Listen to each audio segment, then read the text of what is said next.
And hello everyone, welcome to my YouTube channel. My name is Veronica, but around here I'm known as Data Geek is my name. If you are new here, please subscribe to my channel where I post Python, SQL, Power BI, Excel, or anything data. But before we can build any projects, first thing we need is a database. And in this series, we're going to be using PostgreSQL. In this video, I'm going to walk you through the process step by step on how to download and install PostgreSQL on Windows, setting it up correctly, and making sure everything works. So let's get started. So first, open up your browser and go to the official PostgreSQL website.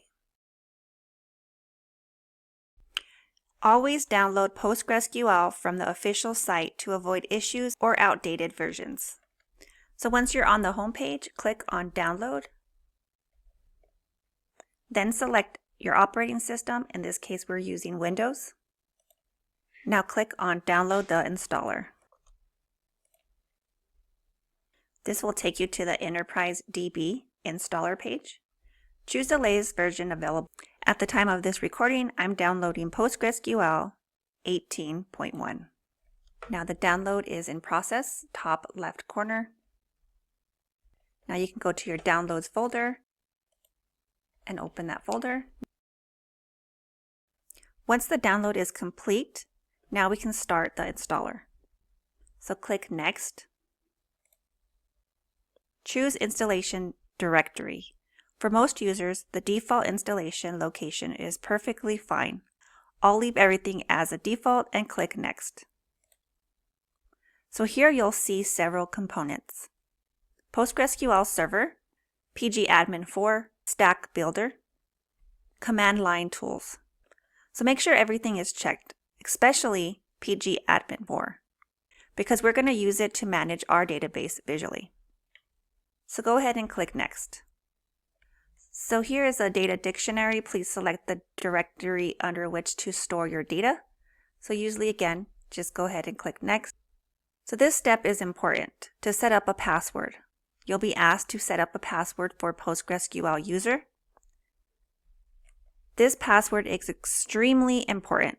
You'll need it every time you connect to your PostgreSQL, also for when you're writing Python code and need to connect to pgAdmin or any application. So choose a password you'll remember, write it down if you need to, and then click Next. The default port is 5432. So leave this exactly as is. So this default option is fine. So go ahead and click Next. Default is fine also, and click Next. The following settings will be used for the installation, which is fine.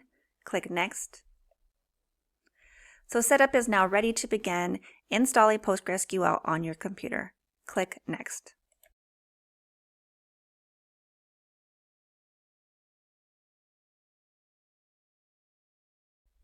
Now once the setup has finished installing PostgreSQL on your computer, you can go ahead and click Finish. If Stack Builder pops up, you can close it for now. We won't need it. Are you sure you want to close Stack Builder Wizard? Yes. Now let's make sure everything installed correctly. Open pgAdmin. You can go down to your Windows search, and in the search bar on Windows, pgAdmin. There it is. Open. And if you see your PostgreSQL server listed on the left side, congratulations, PostgreSQL is installed correctly. You can also expand your servers, which will then ask you for your password that we created earlier. Once you enter in that password, you have access to your databases. And to see your default databases, you can just expand the databases. So this basically confirms your database engine is running properly. All right, so now that you have PostgreSQL installed, we can start creating our database and table. So here on the left side, you'll see database 1. So PostgreSQL has a default database. So if you expand that, you'll see PostgreSQL. This is your PostgreSQL database, and you expand that. Then you go down to schemas, make sure it is also opened, and there is tables. So now you have no tables. But like I said, this is just the default database that comes with PostgreSQL. So we're going to create our own database. And what we're going to do is we're going to import our data from an Excel file. So go to your file location that you have your data set in. And I have mine in my downloads folder. PostgreSQL works best with CSV files, so I'll quickly open my Excel file and save it as a CSV file. Open it up and go to File and go to Save As. And then here it's called store_performance_db. Well, here under that it has Excel. Make sure to save it to a CSV, which is the CSV, delimited. Select that and save. Now it should be in there twice. So this one is the Excel file and this one is your CSV file. So just make sure you know the difference, or you can delete the one that was an Excel file, which I probably will do that. And if you're not sure, you just go to show more information, properties. And this one is the .xlsx. So I'll delete that. And now I'll leave the CSV file there. Now let's go back to PostgreSQL and import this CSV file into our database.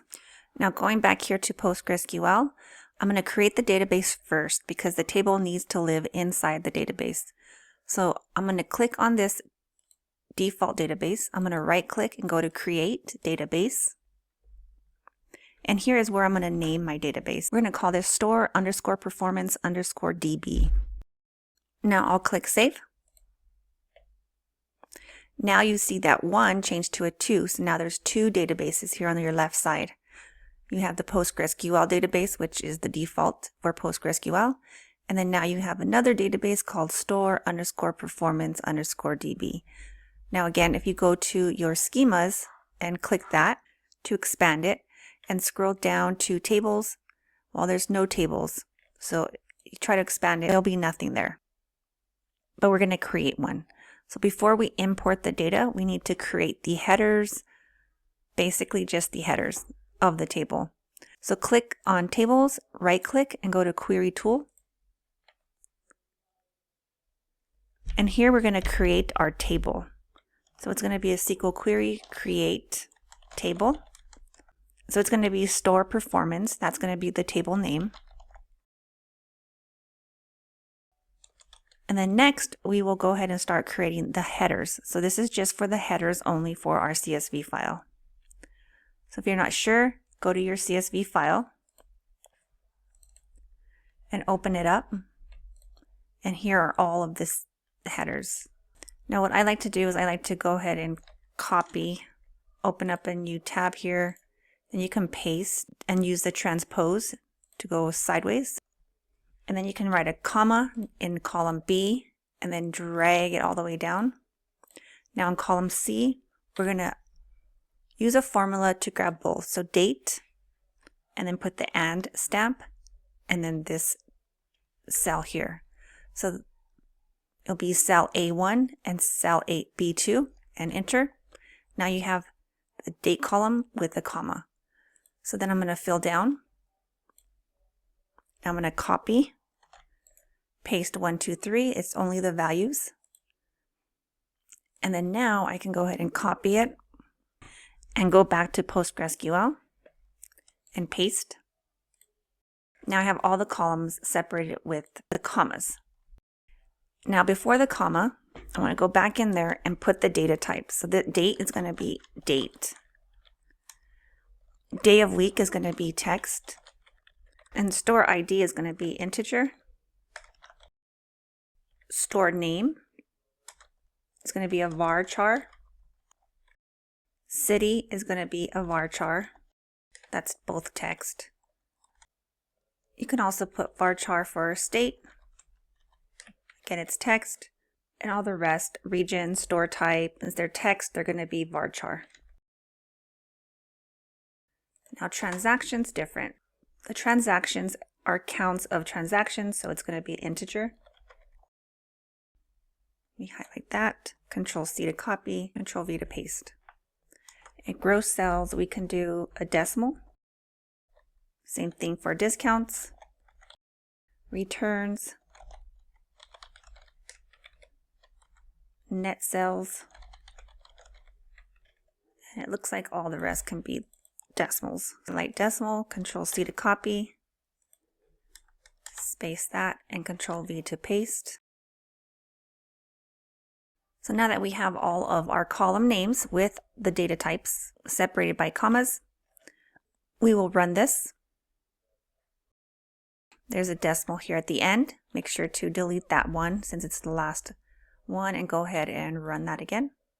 We got a message saying create table, query returned successfully. So we now have a table. So if we close this out and then open it back up, you see it's still not showing. So sometimes you just have to refresh. So right click the table, go to refresh, or press F5 for a shortcut.